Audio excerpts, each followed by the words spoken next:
दोस्तों, क्या आपने कभी सोचा है कि टीवी डिबेट्स में कुछ खास तरह के मुसलमानों को क्यों बुलाया जाता है और फिर उनके खिलाफ ऐसी बातें क्यों की जाती हैं दाढ़ी टोपी के मुतालिक जो उन्हें भड़का देती हैं।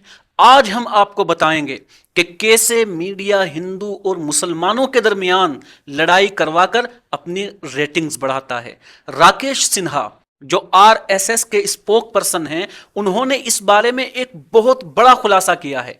उनका एक क्लिप है जो काफी वायरल हो रहा है इस वक्त सोशल मीडिया के ऊपर, जिसमें उन्होंने साफ तौर पर यह बात मानी है कि किस तरह की राजनीति हो रही है जो न्यूज चैनल्स कर रहे हैं, जिनको हम गोदी मीडिया कहते हैं। देखिए, पार्टीज क्या राजनीति करती हैं, कैसी करती हैं, रिलीजियस करती हैं, वो सब अलग बात है।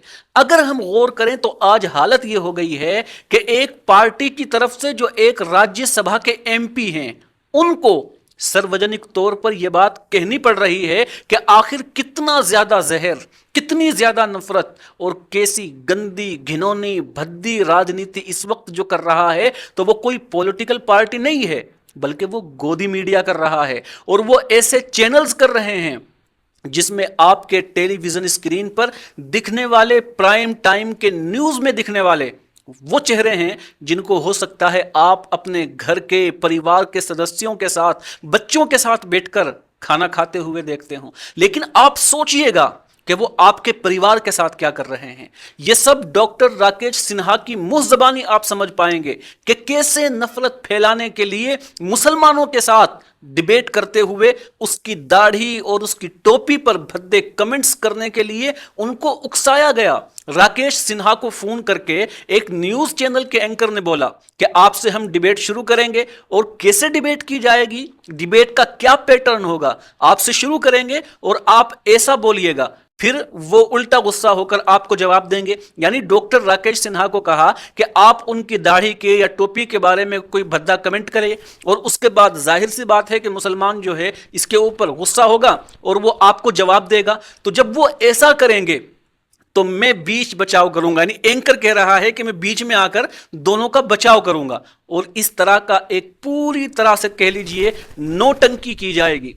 इसके बारे में उनको फोन करके, यानी डॉक्टर राकेश सिन्हा को फोन करके एक न्यूज चैनल के एक जहरीले एंकर ने इनवाइट किया अपने शो पर आने के लिए। फिर क्या हुआ, आप खुद डॉक्टर राकेश सिन्हा की जबानी सुनिए। जब मैं राज्यसभा में नहीं था, एक टीवी चैनल से मुझे फोन आया। टीवी चैनल पर तो मेरा एक व्यवसाय बन गया था 4 बजे से लेकर 11 बजे तक बैठने का। आया कि आज डिबेट मैं आपसे शुरू करूंगा। मैं दिल्ली विश्वविद्यालय की रतन टाटा लाइब्रेरी पढ़ता था, वहाँ बैठा हुआ था। मैं खुश हुआ कि डिबेट जब शुरू होता है थोड़ी महत्व मिलती है। फिर जिसने कहा डिबेट शुरू करूंगा, एक राष्ट्रीय चैनल था, मैं नाम बताना अनुचित है, वो कुछ पॉज दिया, कुछ बोलना चाहता था लेकिन बोल नहीं पाया। आधे घंटे बाद फिर फोन आया कि आपने बता ही दिया। आधे घंटे बाद फिर फोन आया। मैं कहा देखिए, मैं लाइब्रेरी के अंदर हूं और बार बार आप कह रहे हैं कुछ बात है क्या? कहा सर एक बात आपसे बतानी थी। डिबेट में जो एक मेरे मित्र अंसार रजा जी आते थे, तो अंसार रजा आ रहे हैं, मेरी उनसे बात हो गई है, उनको क्या बोलना है मैंने बता दिया। थोड़ा सा आप उग्र हुए, आप बहुत शांत रहते हैं, अच्छा नहीं लगता। तो मैं कहा कुछ बता तो दीजिए, तो मैं ऐसा होता दिखाऊंगा। तो कुछ अभद्र बर्बरतापूर्ण शब्द उन्होंने मुझे कहा बोलने के लिए, दाढ़ी के ऊपर, टोपी के ऊपर। मैं कहा बहुत अच्छा, मैं जरूर बोलूंगा, कुछ और है बता दीजिए। फिर आधे घंटे बाद मैंने उसको फोन किया कि ये काफी नहीं है, कुछ और बताइएगा। कहा सर अब आप जो बोलना है बोल दीजिए, आप दोनों झगड़ा करेंगे, मैं बीच बचाव करूंगा, फिर डिबेट हिट जाएगी, आप भी ट्रेंड करेंगे ट्विटर पर, मैं भी करूंगा।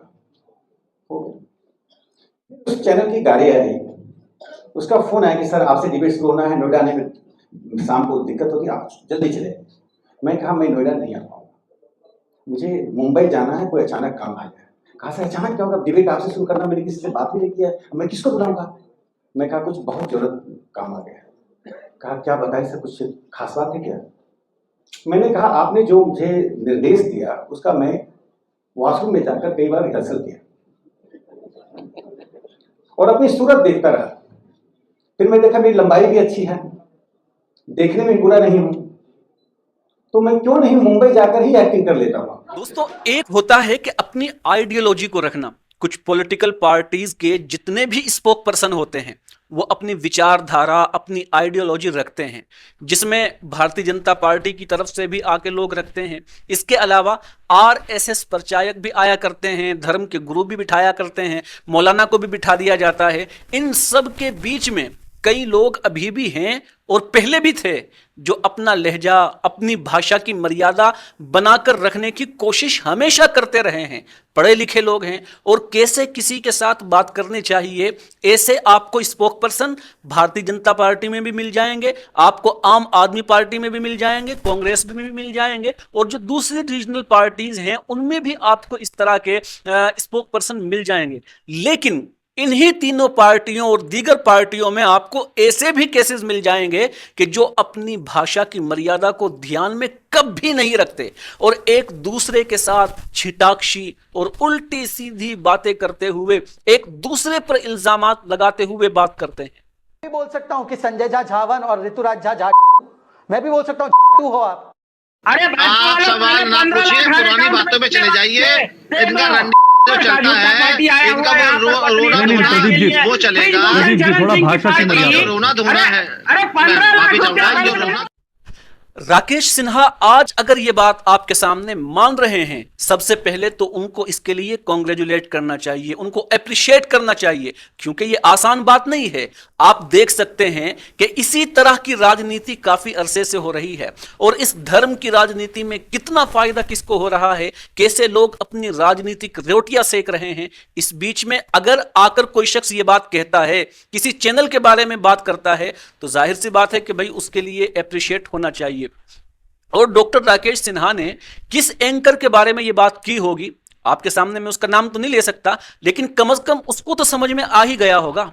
लेकिन यह बात कबूल करना कि मैंने इसलिए मना कर दिया डॉक्टर राकेश सिन्हा का कि मुझे लगा कि इससे अच्छा तो मैं मुंबई चला जाता हूं, एक्टर ही बन जाऊंगा, क्योंकि यह बिल्कुल एक एक्टिंग की स्क्रिप्ट की तरह होता है। डॉक्टर राकेश सिन्हा की इस बात से आज यह बात समझ में आ रही है कि अब नेता भी इस तरह की हरकतों से परेशान हो चुके हैं, क्योंकि वो भी इंसान ही है। आखिर न्यूज चैनल पर यह किस तरह की नफरत परोसी जा रही है, अब इनके पास कोई और चारा नहीं बचा है, बल्कि इनको खुले तौर पर यह कबूलना पड़ रहा है कि यह क्या हो रहा है न्यूज चैनल के ऊपर। और देखें, यह पहले भी हो रहा था, जिसको शायद कुछ लोगों ने पहले ही समझ लिया। हम जैसे कई लोग समझ गए, परेशान थे इस बात को देखते हुए कि आखिर ये चल क्या रहा है, वो भी न्यूज चैनल में। कुछ लोगों को लेट समझ में आ रहा होगा, कुछ लोगों को समझ में आने के बाद भी वो इसकी पार्टी बने हुए हैं, उनको बहुत अच्छा लग रहा है, उनको मजा आ रहा है। और कुछ लोग तो वो हैं जो खुद ही ये सब कुछ कर रहे हैं, खुद इन चीजों को बढ़ावा दे रहे हैं।